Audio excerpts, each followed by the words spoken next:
Y esta tarde nos acompaña el doctor Felipe Caballero Briones, que es profesor investigador del Centro de Investigación en Ciencia Aplicada y Tecnología Avanzada, Unidad Altamira, en Tamaulipas, del Instituto Politécnico Nacional. Buenas tardes, doctor Caballero, bienvenido. Buenas tardes, licenciado Albino, encantado de estar aquí. Pues vamos a iniciar con este tema tan interesante y tan importante en este contexto que estamos viviendo a nivel mundial, a nivel de Norteamérica. Y digo Norteamérica porque, a final de cuentas, para efectos económicos y políticos, estamos inmersos en un tratado de libre comercio que incluye a Canadá, Estados Unidos y México. Pero antes vamos a hacer una presentación de nuestro invitado. Si me permiten, vamos aquí a compartir una pantalla con parte de la trayectoria del doctor Felipe Caballero. Pues si nos platica, doctor, aquí tenemos algunas fotografías que tienen que ver con la defensa de su tesis de maestría. ¿Qué nos puede platicar al respecto? Bueno, yo la maestría la realicé aquí en el CICATA Altamira con el proyecto que le dio origen a los cicatas, que fue el maíz nixtamalizado. El trabajo que yo realicé fue estudiar todo el proceso que tiene que ver con la degradación de la cáscara de maíz, que se llama pericarpio, y la incorporación de calcio. ¿Cuál es la forma química en la que el calcio entra dentro del grano de maíz? Ese fue mi trabajo de tesis. Sí, doctor. ¿Estamos viendo las imágenes? No, todavía no. Sí, bueno. Permítame un momento.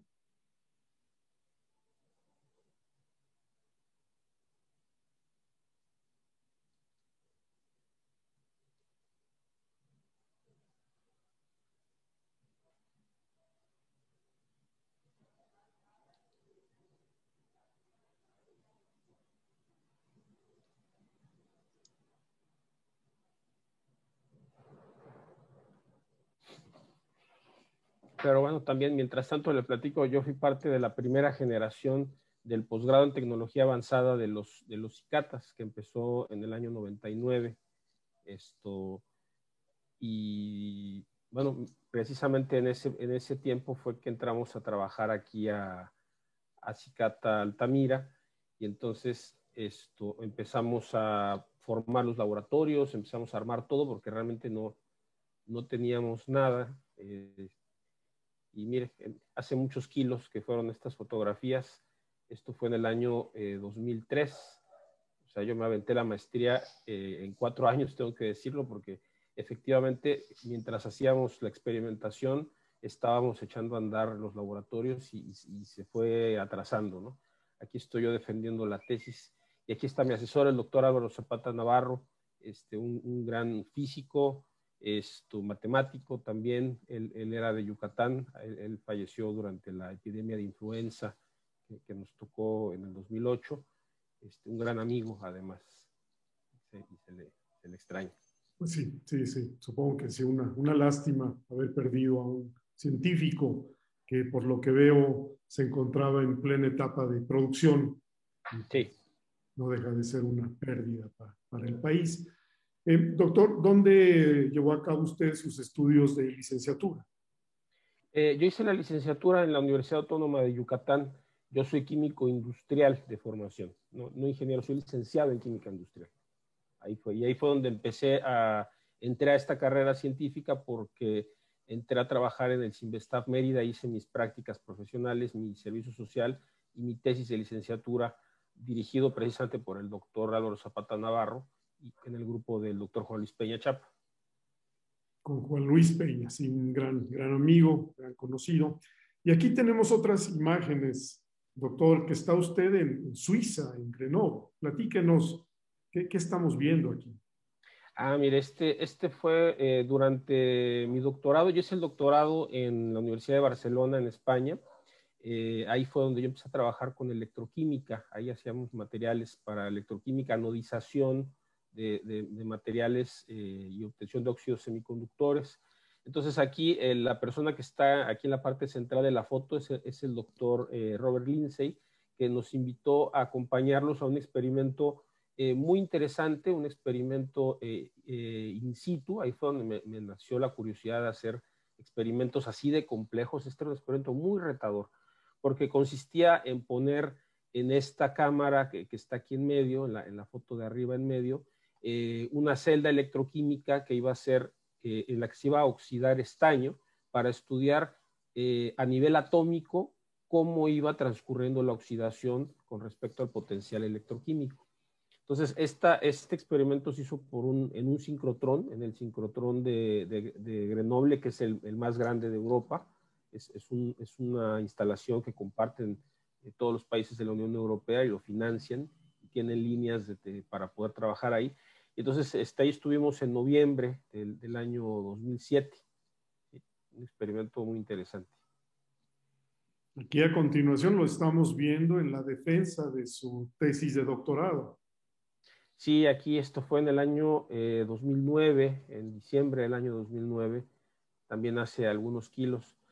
Aquí estoy, esta tesis se trató, la defendimos en inglés, que era la consigna del grupo donde yo me encontraba, el grupo del doctor Fausto Sanz Carrasco, que falleció ahora en la epidemia de COVID-19. Y sí, realmente una pérdida muy, muy sensible. Era un hombre muy querido en la Universidad de Barcelona, tenía una gran trayectoria. Él fue pionero en la bioingeniería. Él fundó uno de los primeros grupos en la universidad, en el Instituto de Bioingeniería de Cataluña, que ahorita es puntero en todo lo que tiene que ver con nanobio. Entonces, yo hice ahí también mi estancia postdoctoral con este grupo de él, y la tesis se trató precisamente de la fabricación de óxidos y materiales semiconductores pensados en energía solar fotovoltaica. Entonces, para esto también invitamos al doctor Juan Luis Peña Chapa a ser sinodal de mi examen de grado, y él gustosamente accedió a hacer el viaje a Barcelona para participar como sinodal en mi defensa de tesis, lo cual me dio muchísimo gusto.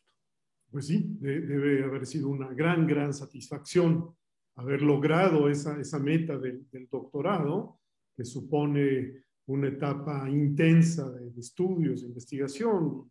Y en su caso, usted es un científico experimental, ¿no? Entonces también es otra dinámica muy particular. Y aquí vemos otra imagen con un grupo que se ve muy animado. Sí, este grupo fue el primer grupo de alumnos que tuvimos en el grupo. En aquel entonces nos llamábamos Laboratorio de Materiales Fotovoltaicos. Éramos 4 profesores los que iniciamos este grupo. Aquí donde estamos es un laboratorio que armamos desde cero. Lo recibimos 4 paredes y una mesa. Y entonces, cuando yo regreso del postdoc, que lo tomé en mi año sabático, me otorgan financiamiento de parte de CONACYT, un proyecto de ciencia básica, y también nos otorgan un proyecto multidisciplinario con este grupo que le comento. Entonces, con esos recursos, teníamos una cantidad bastante generosa en ese momento, armamos todo este laboratorio. Eran 1, 2, 3, 4, 5 estancias en un espacio como de 100 metros cuadrados más o menos, con divisiones de PVC, que es un sistema muy rápido y muy interesante para construir. Y aquí en este laboratorio, mientras lo equipábamos, era donde organizábamos los cumpleaños de todos los muchachos del equipo. Este fue un grupo muy divertido, la verdad. Muchachos muy buenas personas. Aquí está fue mi primer alumno de doctorado, que está sentado así como de espaldas, el doctor Jesús Guerrero. Y prácticamente la mayor parte de ellos se graduaron. Algunos continuaron con el doctorado, otros terminaron la maestría y se fueron a trabajar. Acabo de graduar a la que está a mi lado, la última, la gradué el mes pasado de doctora. Entonces, ha sido un grupo muy heterogéneo y con el que hemos mantenido amistad con varios de ellos a lo largo del tiempo. Entonces, por eso esta Hay foto me que agrada. comentar, doctor, ahora que vemos esta imagen, que una buena parte de los científicos, de los investigadores en México, pues tienen que hacer diversos tipos de trabajos que requieren mucho esfuerzo. De entrada es el trabajo estrictamente científico, pero muchos de ustedes, tal como nos lo ha compartido, han tenido que fundar, crear laboratorios desde cero, con todo lo que esto supone en términos de poder presentar proyectos, fundamentarlos, conseguir recursos. Otra faceta también que es muy importante para un país como México y para cualquier país en el mundo es la formación de recursos humanos a nivel de maestría y doctorado, que ese es otro esfuerzo, en este caso, de docencia a nivel posgrado. Nos vemos aquí una de las facetas que tienen ustedes como científicos en México. Bueno, y aquí vemos algo, otro sincrotón, en este caso de Stanford.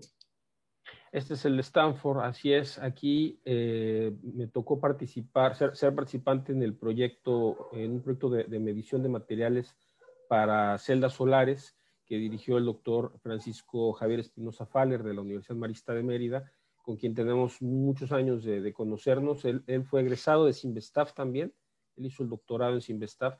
Él siempre ha trabajado en temas de radiación sincrotrón, y yo con él hice esta estancia, hicimos 2 visitas al sincrotrón de Stanford en 2015 y en 2016, y aquí estábamos midiendo, aprovechando el viaje, metimos varias muestras de nosotros, de los materiales basados en grafeno, en este caso eran decorados con sulfuro molibdeno para aplicaciones con lubricantes. Y sí, el trabajo en sincrotrón es muy interesante, muy intenso.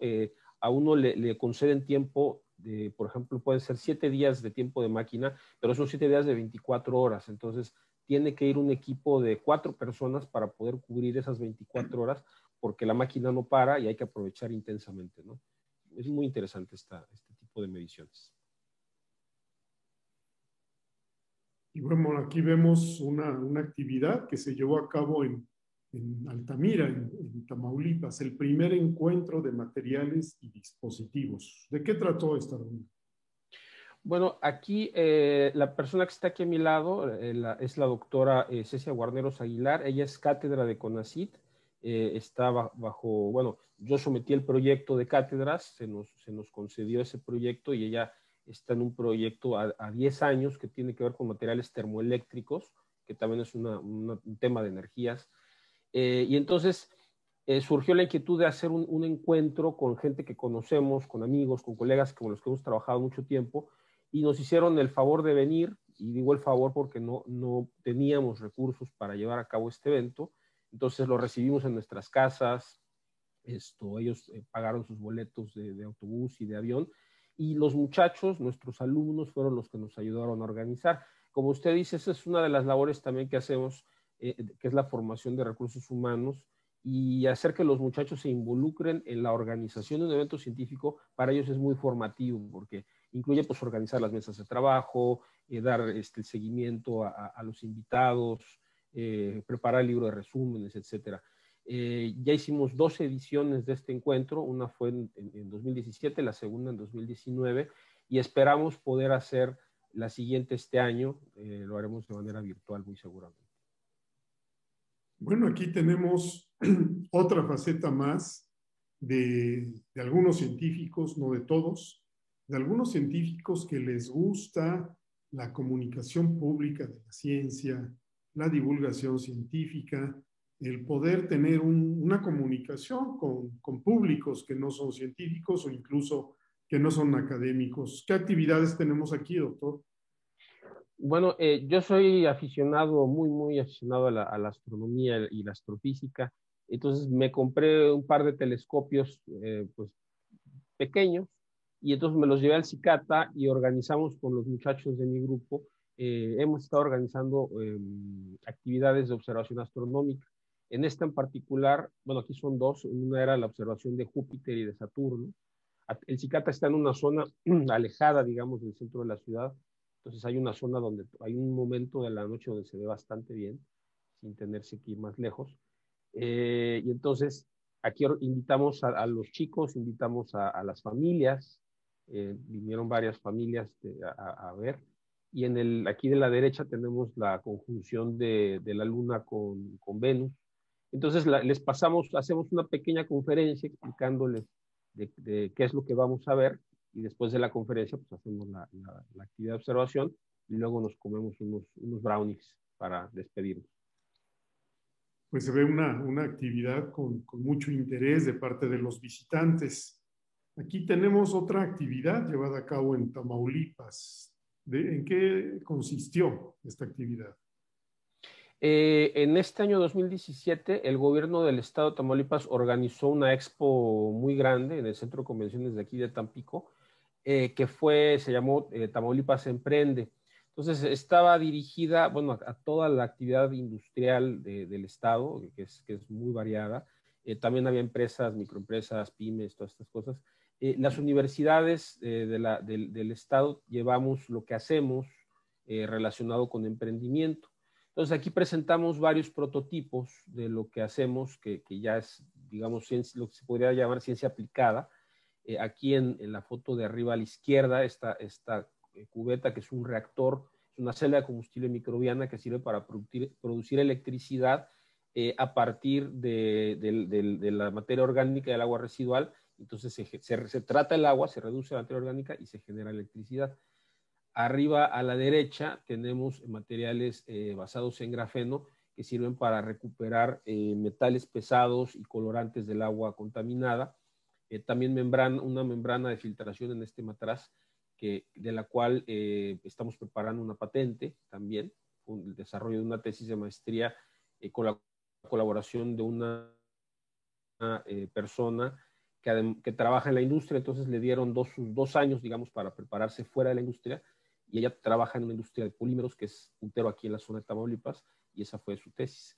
Aquí tenemos un prototipo también que también sometimos a patente. Aquí atrás se ve abajo a la izquierda como un ladrillo de barro, que es también un prototipo de celda de combustible microbiana escalable, y tenemos estas celdas solares para el agua de bombeo, ¿no? Y estos somos el equipo que en este momento éramos el laboratorio, el grupo GESMAT, la doctora Cecia Guarneros, el doctor Fabio Chalelara y un servidor, que fuimos los que llevamos a este grupo de muchachos. Bien, doctor. Bueno, usted recientemente recibió la aprobación del CONACYT para un proyecto de ciencia básica relacionado con un tema ahí perdón. Sí.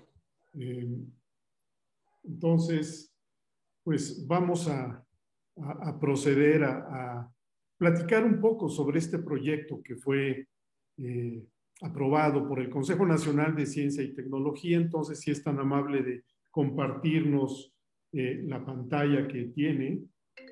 ¿Cómo no? Sí, este proyecto nos lo aprobaron en la convocatoria de Ciencia Frontera del 2019, que fue una convocatoria sumamente competida, porque había pasado un año que no salía convocatoria de ciencia básica, y entonces se sometieron como 4,000 proyectos más o menos a esa convocatoria, en las modalidades individual, de grupo, que de grupo eran a partir de 2 hasta 5 instituciones, y la modalidad sinergias, que eran grupos muy grandes de 10 instituciones. Entonces, tuvimos la suerte de estar entre los 400 y pico proyectos que fueron aprobados. La convocatoria pedía referees internacionales. Nosotros escogimos 3 referees internacionales y nos evaluaron muy bien. O sea, realmente, bueno, nos hicieron varios comentarios a mejorar, pero sí, al final de cuentas, la evaluación fue muy buena, muy reñida. Y bueno, pues aquí estamos con este proyecto, que se trata de estudiar materiales basados en grafeno para energías limpias. Sí, doctor, le pido si por favor su presentación la puede poner en modo de presentación, justamente, sí. Por supuesto.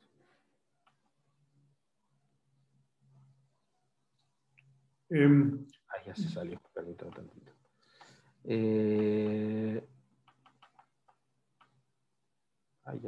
Pero ya se me enredó aquí. Ok. Exacto.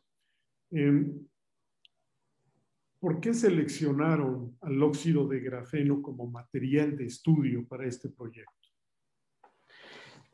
Bueno, ahí hay que hacer un poco de historia para saber qué cosa es el óxido de grafeno y cómo llegamos aquí, ¿no? Bueno, aquí tenemos en la ilustración el grafito, que es una de las formas del carbono, que es uno de los elementos más abundantes en la Tierra. El grafito está hecho de láminas, así como si fueran hojas de papel apiladas. Aquí esta es una representación de las hojas de papel, de las hojas, perdón, que forman el grafito, y están separadas entre sí por una distancia de 0.67 nanómetros. Ahora, cada hojita que constituye el grafito se le llama grafeno. Entonces, estas hojitas son las que forman el grafito, que son las que forman las minas de los lápices que nosotros conocemos. Entonces, conforme uno pinta, sabemos que el lápiz se va desgastando y esa marca que se queda en el papel son paquetitos pequeños de hojas de grafeno. Entonces, bueno, esta que tenemos aquí abajo es una imagen del grafeno. Así se ve, fíjense que son así hojitas, como si fuera papel de China, uno sobre otro.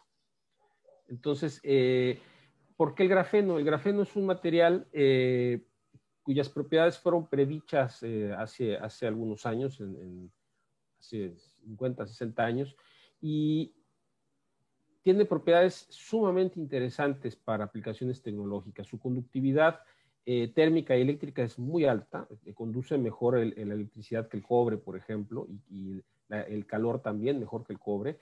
Es muy elástico, es muy denso, o sea, se puede usar como membrana para retener gases, para almacenar hidrógeno, por ejemplo, que es uno de los grandes retos para el aprovechamiento del hidrógeno a nivel masivo. Es sumamente ligero, porque tiene un solo átomo de espesor. Es muy, muy duro, es más duro que el acero, por ejemplo. Es flexible, es más ligero que la fibra de carbono, que sabemos que se utiliza ahora en muchísimas cosas. También es resistente a la radiación ionizante, que también es una de las aplicaciones que nos interesan, y cuando se ilumina genera electricidad. Entonces, el grafeno no se había aislado, todas estas propiedades que se habían predicho, no había manera de estudiarlas porque no se había aislado el grafeno en la naturaleza, a pesar de que se sabía que era lo que estaba hecho el grafito. Entonces, estos dos científicos, Andrei Geim y Konstantino Boselov, que son dos científicos rusos que trabajan en la Universidad de Manchester en el Reino Unido, fueron los primeros que aislaron el grafeno a partir de un experimento muy sencillo, pero que a la vez fue muy revolucionario. Resulta que tomaron una forma de grafito, que es un grafito muy compacto y muy cristalino, que se llama grafito pirolítico, y entonces le pusieron una cinta adhesiva, quitaron la cinta adhesiva y lo que se quedó en la cinta adhesiva lo volvieron así a despegar. Entonces, así sucesivamente hasta que en la cinta adhesiva quedó una sola hoja de grafeno.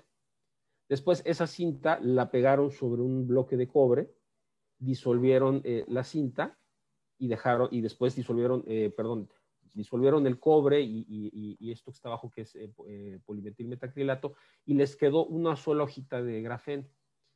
Entonces, bueno, el experimento parece un poco obvio visto a la distancia, pero no solamente lograron aislar el grafeno, sino que hicieron la caracterización de sus propiedades, de todas las propiedades que estaban predichas. Entonces, gracias a esta serie de experimentos que ellos realizaron, fue que ganaron el Premio Nobel de Física en el año 2010. Algo genial.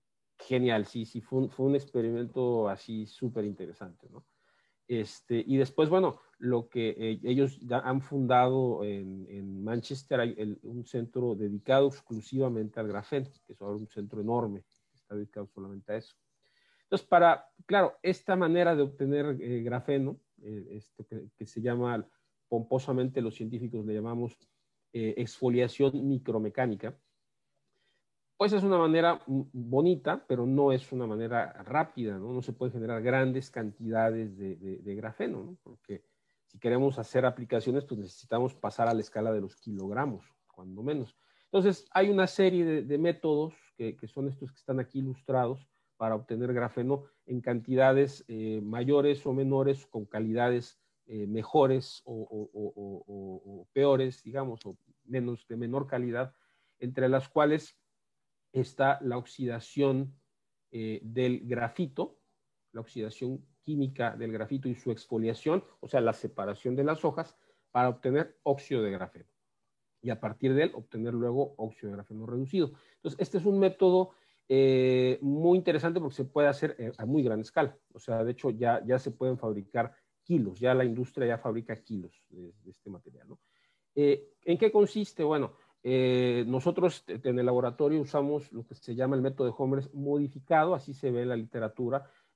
Homers fue una persona que utilizó oxidantes fuertes, peligrosos e incluso explosivos. Entonces, a lo largo del tiempo, la gente ha ido proponiendo otras rutas, pero él ha seguido conservando el nombre de Homers como el que inventó este método, ¿no? Fundamentalmente consiste en usar grafito, agregar un oxidante como el permanganato de potasio, nitrato de sodio, luego esto se enfría y se añade ácido sulfúrico concentrado. Entonces esto se deja en frío durante un periodo, se calienta, se añade agua, al calentarse agua el material se hidrata y se generan una serie de grupos funcionales en la hoja del grafeno, ahorita más adelante explico cuáles. La reacción se termina, se seca, se lava, etcétera, y se obtiene el óxido de grafeno. Entonces, este proceso hecho en el laboratorio, desde que uno empieza hasta que uno hace todos los lavados, la purificación, el secado, se lleva un par de días haciéndolo. Entonces, realmente sigue siendo un método caro, ¿no? Para que tengan idea, un gramo de óxido de grafeno cuesta del orden de 8,000 pesos. Un gramo son. Un gramo, exactamente. Entonces, aquí en México ya hay algunas industrias que lo fabrican, ¿no? Nosotros hemos comprado para ver la calidad, porque pues, es importante ver también la calidad, y realmente el óxido de grafeno que nosotros producimos es bastante bueno y comparable con comprar comercialmente, ¿no? Entonces, puede usarse uno u otro, ¿no?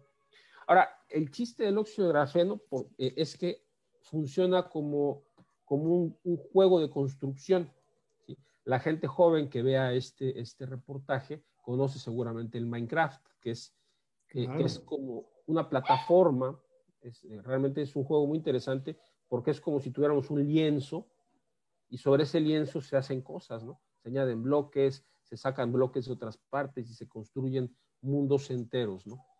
Resulta que el óxido de grafeno es esa plataforma, nada más que esta es una plataforma nanoscópica. Nanoscópica porque si bien la hoja, la dimensión, el ancho y largo de la hoja tiene algunos micrómetros, el espesor es nanométrico, es el espesor de un átomo, de unos cuantos átomos de espesor. Y lo que lo hace plataforma, lo que lo hace versátil, son todos estos grupos. Fíjense, aquí tenemos el esqueleto de carbono, digamos, la hoja de grafeno, y arriba tenemos grupos hidroxilo, que son estos OHs, tenemos grupos epoxi, que son estos grupos con el oxígeno en medio, tenemos grupos carboxilo, y en esos grupos se pueden hacer todas las reacciones de la química orgánica. Se pueden hacer sustituciones, se pueden hacer amidaciones, se pueden hacer carboxilación, epoxidaciones, lo que uno quiera. Entonces, ahí puede uno, esos sirven como puntos reactivos, por ejemplo, para generar hidrógeno directamente. Y aquí, doctor, justamente me lleva esto a mi segunda pregunta. ¿Cómo es que el óxido de grafeno puede convertir la luz solar en energía o puede almacenarla o generar hidrógeno? Pues, por ejemplo, si nosotros vemos, por ejemplo, aquí tenemos el esquema de un supercapacitor. Un supercapacitor es una especie de esponja, o sea, es un material poroso que es capaz de almacenar cargas eléctricas, iones, en esta estructura porosa, iones negativos, iones positivos, y de esta manera queda cargado. Por ejemplo, aquí en estas micrografías, aquí en la de la derecha, vemos un material que es como una esponja expandida, ¿sí? Esas son hojas de grafeno modificadas. Este no es un material de nosotros, aquí está bajo la referencia. Y esa porosidad es gran porosidad es la que le da la capacidad de almacenar muchísima carga eléctrica en forma de iones. Aquí a la izquierda, en cambio, vemos un material compósito, o sea, es una hoja de grafeno que ha sido modificada con sulfuro de molibdeno y con óxido de titanio, en la cual generamos este material compósito que es capaz de almacenar por una reacción de oxidación y reducción, almacenar carga también. Y el grafeno lo que hace es distribuir esa carga con mucha rapidez. ¿sí? Y hemos obtenido muy buenas propiedades de almacenamiento A de ver, carga. doctor, aquí lo que estamos viendo, estas imágenes son fotografías. Sí, son micrografías electrónicas. Las imágenes de la izquierda se tomaron en un microscopio electrónico de transmisión en la Universidad Autónoma de Querétaro, y las universidades, perdón, y las de aquí de la derecha son micrografías electrónicas de barrido. Pero sí, aquí vemos las escalas, sobre todo en la de la izquierda, en la segunda de la izquierda, podemos ver que la escala es de 10 nanómetros. Y estas líneas paralelas que se ven en diferentes direcciones son las filas de átomos. Entonces, con esta técnica, con el tiempo, podemos ver los átomos y A ver, podemos esto identificar. es muy, muy importante para los que no somos científicos. Entonces resulta que podemos ver los átomos, podemos fotografiarlos, podemos ver cómo es su geometría, su superficie. Podemos ver sus posiciones, podemos ver a qué distancia están entre sí, por ejemplo. Todavía no logramos ver, por ejemplo, el electrón con estos métodos, pero sí podemos ver los átomos. Por ejemplo, el grafeno sí podemos ver, digamos, la esferita, la nube electrónica que lo rodea, esa sí la podemos ver, exactamente. Okay. Y los gráficos de abajo son gráficos de desempeño que muestran la capacidad de carga, la estabilidad del material. Entonces, eso nos dice que los materiales, estos que estamos fotografiando, tienen buenas propiedades de almacenamiento de carga. Ahora, en cuanto a lo que me preguntaba también de la iluminación, bueno, las celdas solares generan corriente cuando las iluminamos. Ese es un fenómeno, pues, bastante y los materiales que la forman es un sándwich de materiales, es un stack que le llamamos, ¿no? Este esquema que está aquí a la izquierda es una celda solar de silicio, que son las que están más expandidas actualmente, las que vemos en todas las ciudades, y que tiene un sándwich, tiene un contacto, un material de un tipo, un material de otro tipo, y cuando se iluminan sucede lo que está aquí a la derecha, como un tobogán.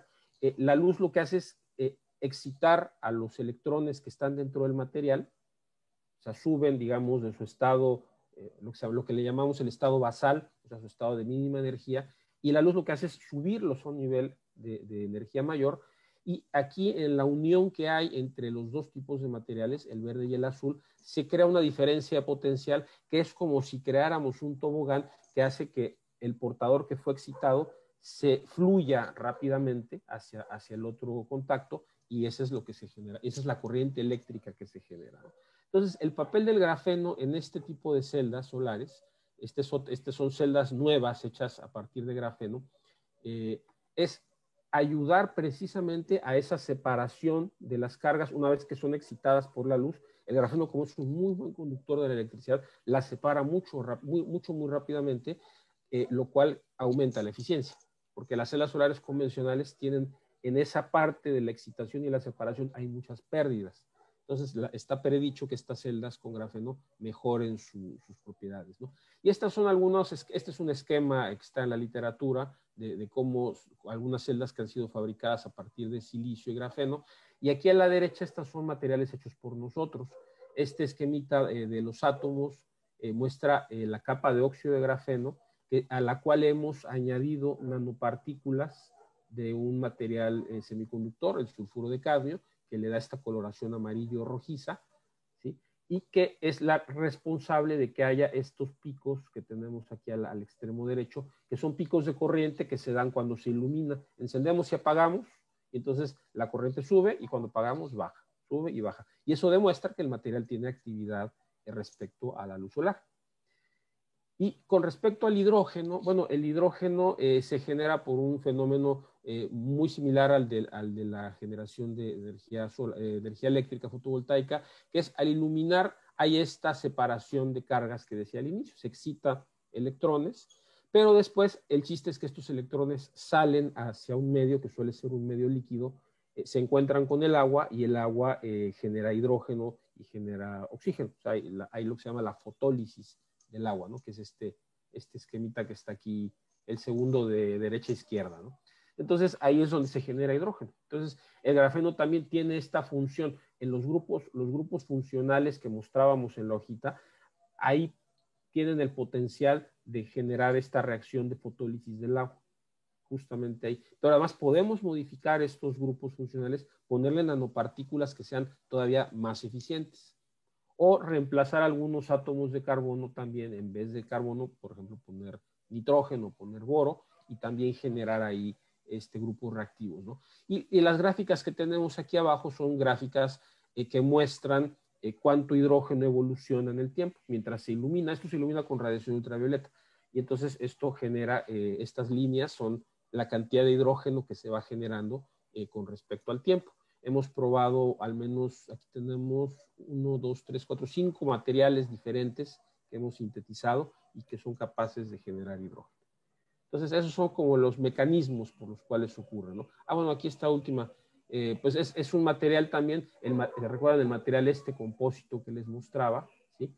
Si nosotros, este esquema que está aquí abajo, sí, este es como hacer una representación de la estructura electrónica, o sea, cómo se acomodan los niveles de energía de estos materiales para que pueda ocurrir la generación de hidrógeno, ¿sí?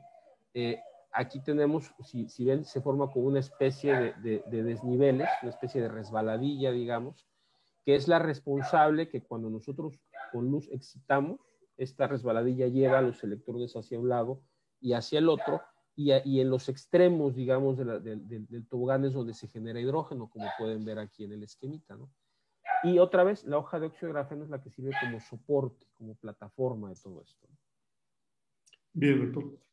¿Cuál es su criterio para seleccionar átomos y sustancias que modifican al óxido de grafeno? Pues mire, este es un cartoon que me gusta mucho, es un sitio muy interesante. Cuando hablamos de nanotecnología, estamos hablando ya de los bloques fundamentales de construcción, de los átomos, ¿sí?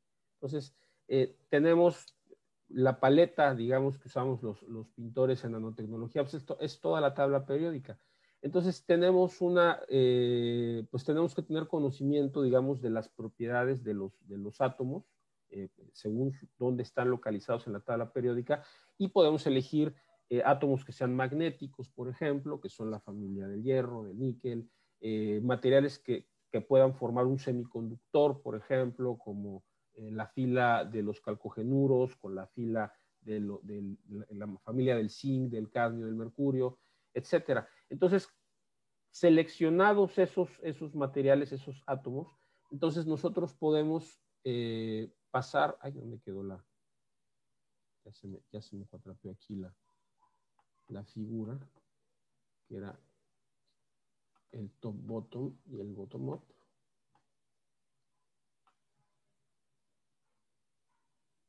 Creo que me comí una diapositiva, pero bueno, no importa, está abajo de la seleccionada, ¿no? Sí, ajá, este es pues sí, aquí está, aquí se sigue bien, perdón, sí. Aquí está el top bottom. Exactamente. Entonces, dos maneras de hacer nanomateriales, pues es ir de arriba abajo, o sea, tener un bloque de material y hacerlo picadillo hasta que llegamos al nivel nanométrico. Y la otra es partir de los átomos y hacer un Lego y crear materiales nanométricos, ¿no? En el caso del grafeno, podemos hacerlo de las dos maneras. Podemos tomar el grafito y exfoliarlo, o sea, separar las hojas por un método, por diferentes métodos, el que decíamos del micro exfoliación, hacerlo por oxidación del óxido del grafito, hacerlo por exfoliación líquida, o ir de abajo hacia arriba, ir depositando estructuras de carbono usando, por ejemplo, gas etileno y depositarlo a una temperatura muy elevada y el material se autoorganiza para formar grafeno. Entonces, esos son como los criterios que utilizamos para generar un material nanoestructurado, ¿no? Ahora, ¿con cuáles teorías y herramientas estudian ustedes el comportamiento de los materiales obtenidos cuando son sometidos a iluminación o a un potencial eléctrico?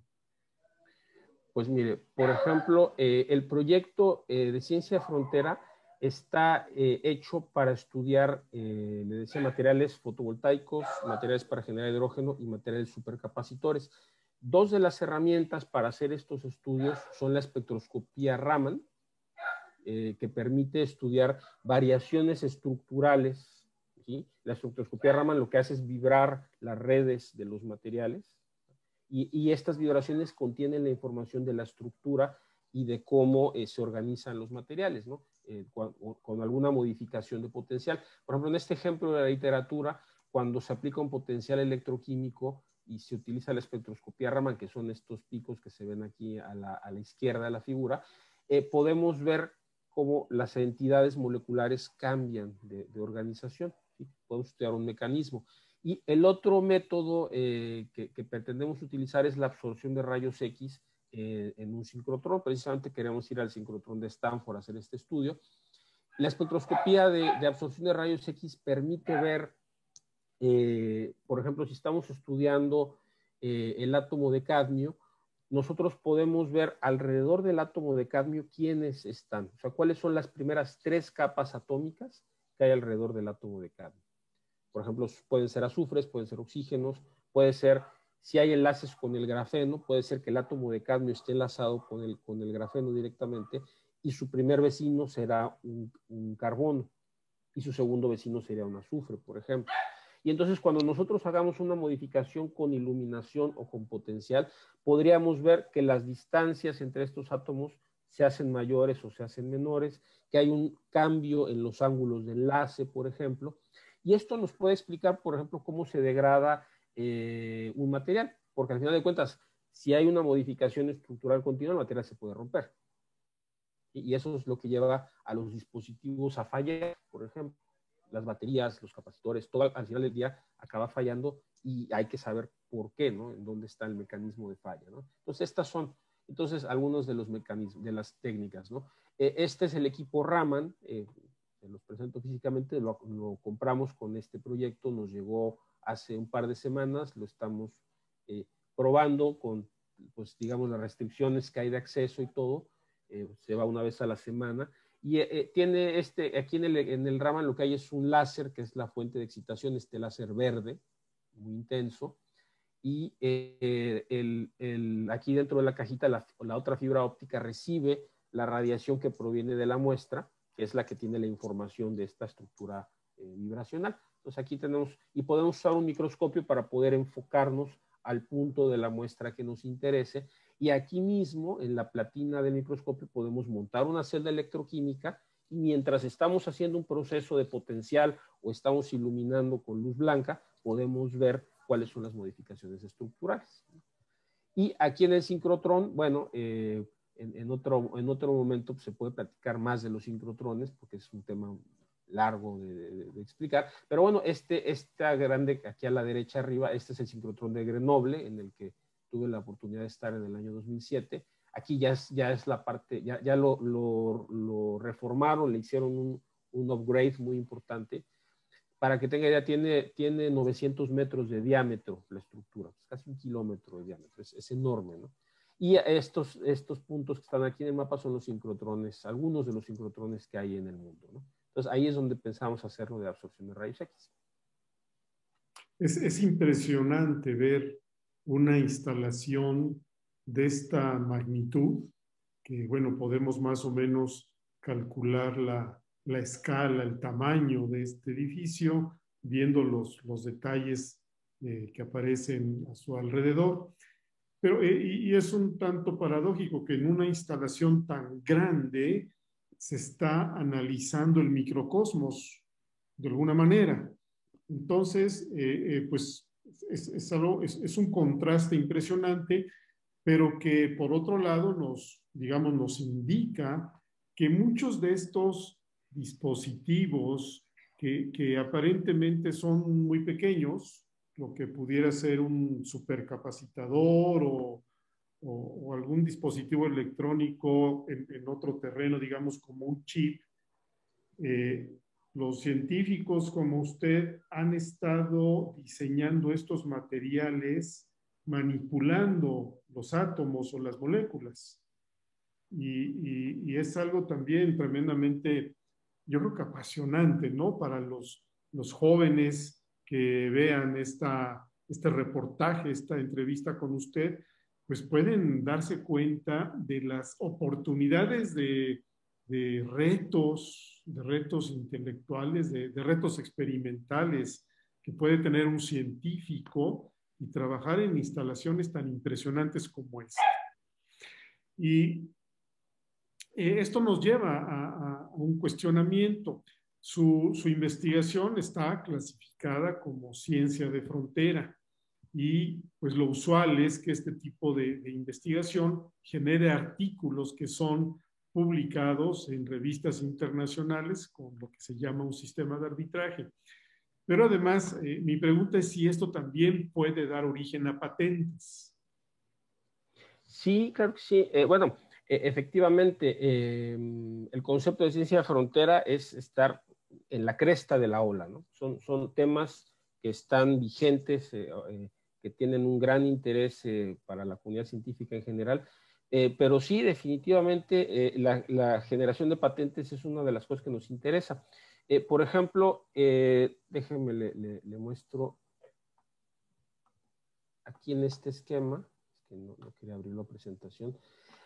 Una de las cosas que estamos, que hicimos el diseño conceptual y lo estamos empezando a trabajar, es un generador solar de potencia.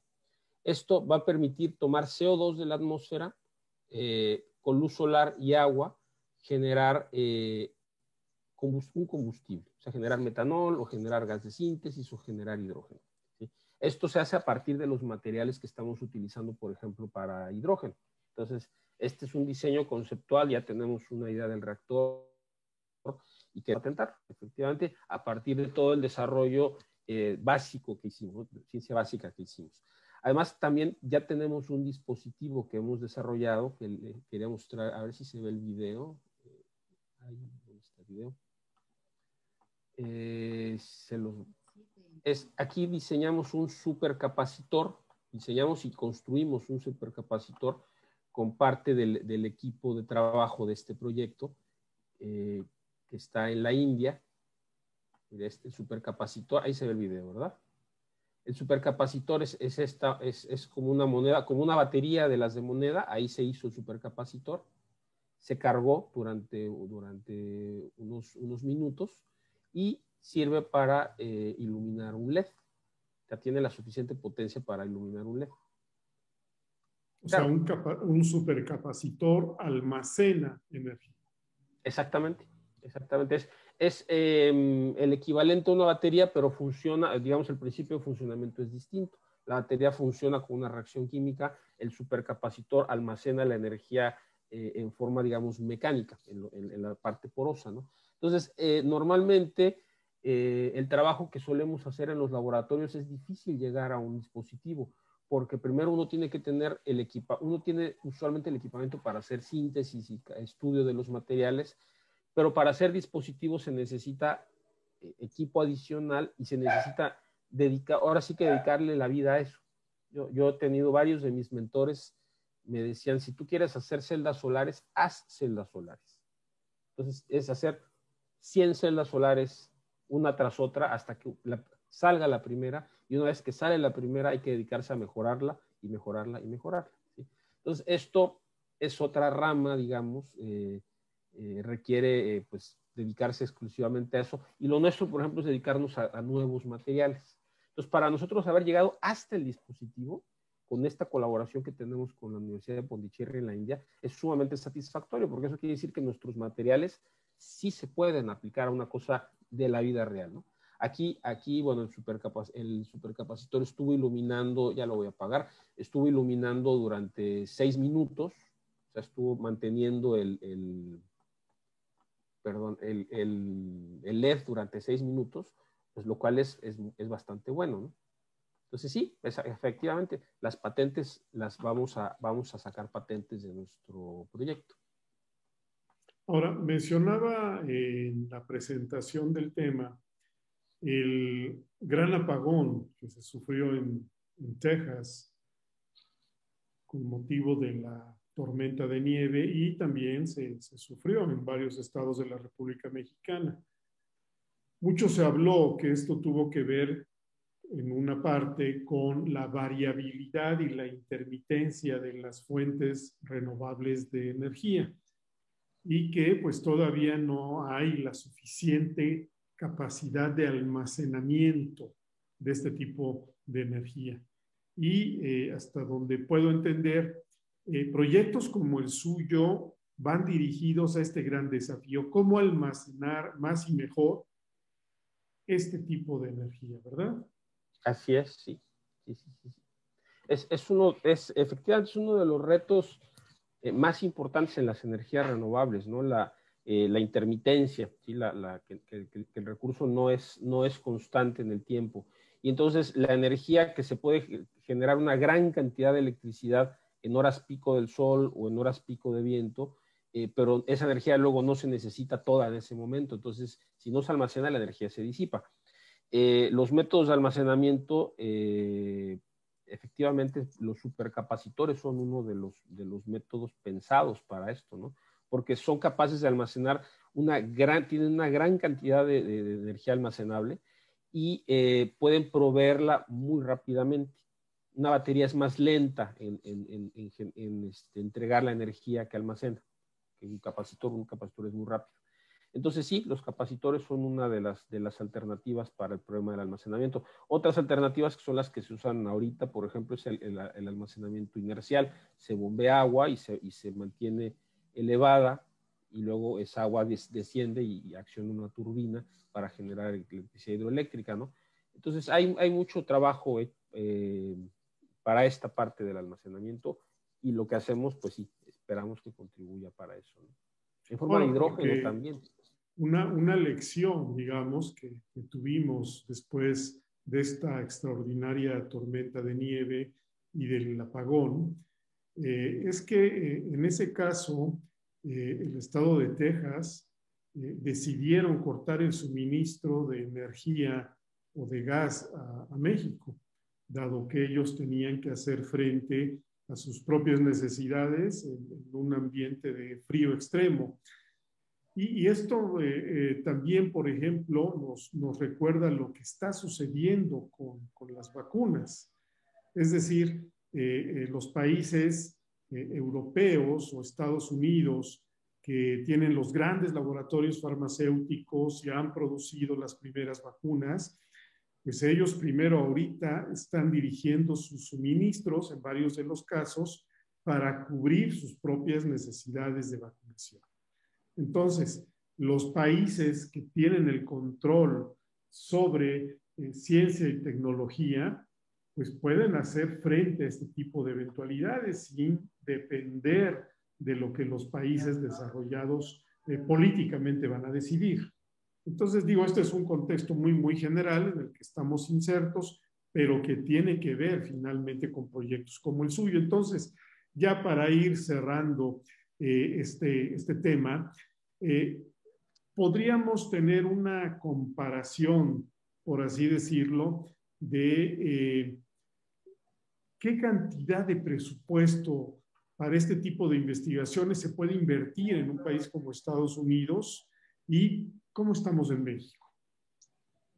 Miren, efectivamente, los países que más invierten en ciencia, tecnología e innovación, pues son los países que tienen un mayor desarrollo material, un mejor desarrollo en salud, una mejor calidad de vida en general, ¿no?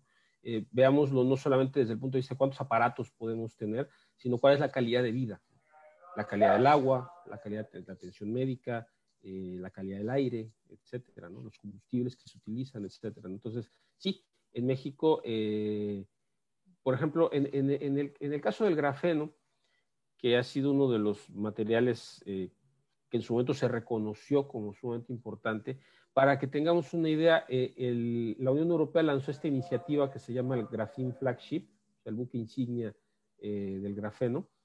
Esta iniciativa abarca todos estos países que vemos en el mapa, abarca 21 países de Europa y de Medio Oriente porque están Israel y Turquía también. y tiene más de 1.000 millones de euros de financiamiento. Y estos 1.000 millones de euros no solamente financian proyectos de investigación básica. Ahorita hay 2.269 proyectos, 2.269 proyectos aprobados en Europa.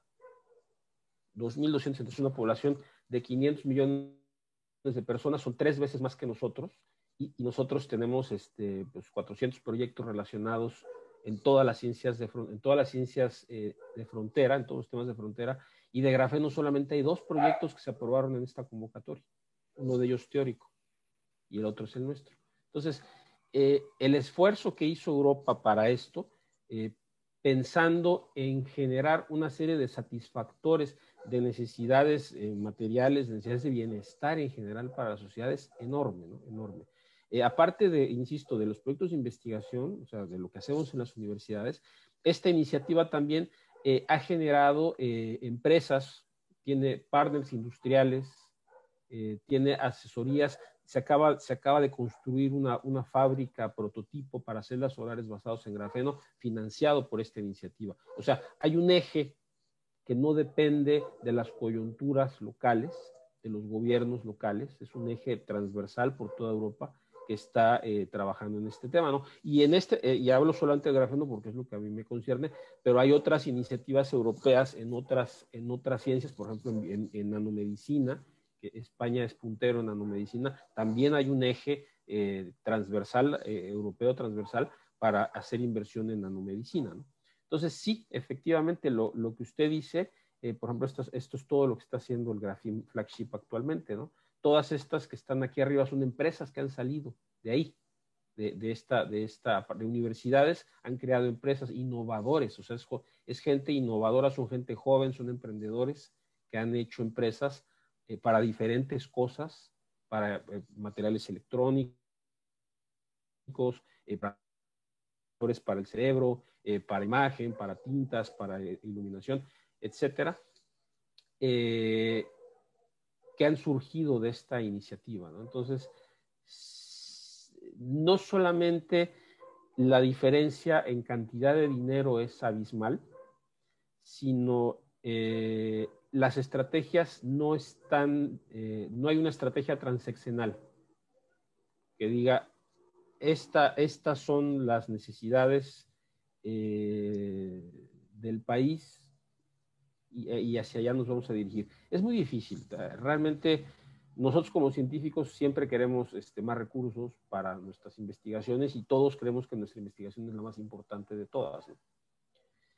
Pero sí debe de existir una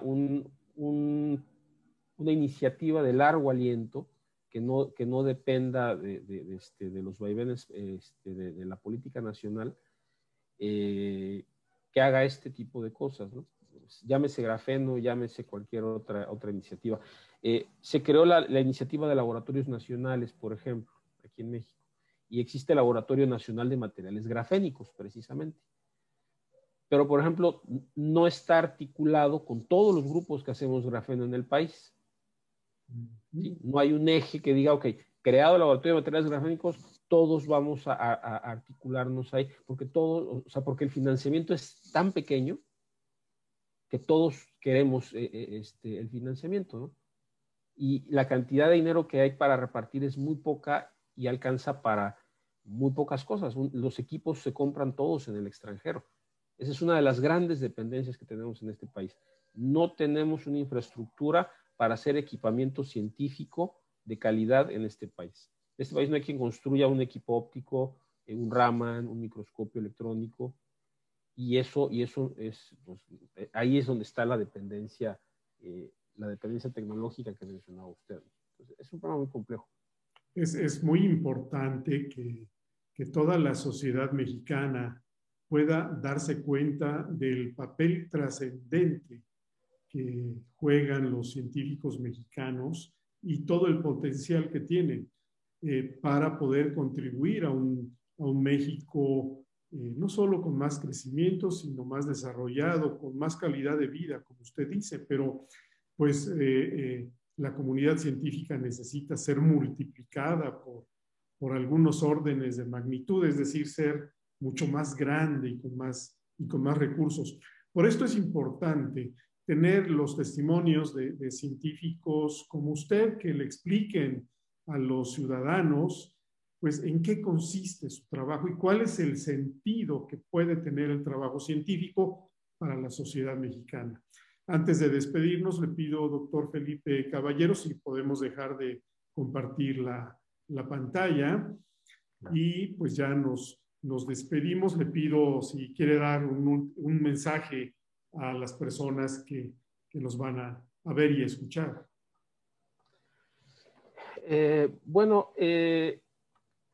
La ciencia es una cosa universal. O sea, realmente es difícil hablar de ciencia mexicana, ciencia española, ciencia europea, ciencia americana, ¿no? La ciencia es la manera que tenemos los seres humanos de descubrir la naturaleza, ¿no? De entender la naturaleza y a partir de ese conocimiento generar satisfactores para la sociedad, generar condiciones que mejoren la calidad de vida de la sociedad, ¿no? Es importante lo que algunos autores llaman la alfabetización científica, que es hacer que los ciudadanos no seamos únicamente usuarios, no seamos únicamente compradores de cosas, ¿no? Que adquiramos un teléfono, una computadora, el Wi-Fi, no sé, sino que conozcamos cómo se llegó a eso, conozcamos, no que todos sepamos armar un teléfono, pero que sí estemos conscientes de cómo funcionan las cosas, cómo funciona el mundo, cómo funciona la tecnología y cuál es el impacto que tiene la ciencia y la tecnología en nuestras vidas, ¿no? Para que nosotros seamos capaces, sobre todo los jóvenes, sean capaces de generar iniciativas, sean curiosos. Yo siempre le digo en todas las oportunidades que tengo de hablar de esto, el primer requisito para ser científico es ser curioso. Es plantearse como una manera de vivir la observación permanente de la realidad. No nada más en el campo en el que uno estudió. Insisto, yo soy químico, soy doctor en ciencias de materiales, pero además me interesa la contaminación ambiental, me interesa la urbanización, me interesa el desarrollo comunitario. Y entonces uno observa y uno es capaz de proponer soluciones y de conseguir colaboraciones, hacer colaboraciones con todos los sectores de la sociedad para mejorar, insisto, la calidad de vida de la población, ¿no? Ese es el mensaje que yo creo que es importante para los jóvenes. No importa el área en la que deseen dedicarse a las ciencias naturales, las ciencias sociales, las ciencias de la tierra, las ciencias duras, en todas pueden contribuir y en todas hay que aliarse, hay que hacer grupos, hay que hacer sinergias multidisciplinarias, interdisciplinarias entre todos para ofrecer soluciones a los grandes retos de la humanidad, ¿no? Y ampliar la frontera del conocimiento.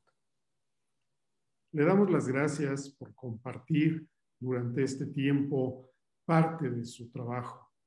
También agradecemos a todo el público que participa con nosotros de esta transmisión y los invitamos a que estén pendientes de nuestro próximo programa. Que tengan ustedes buena noche y hasta luego. Hasta luego, buenas noches.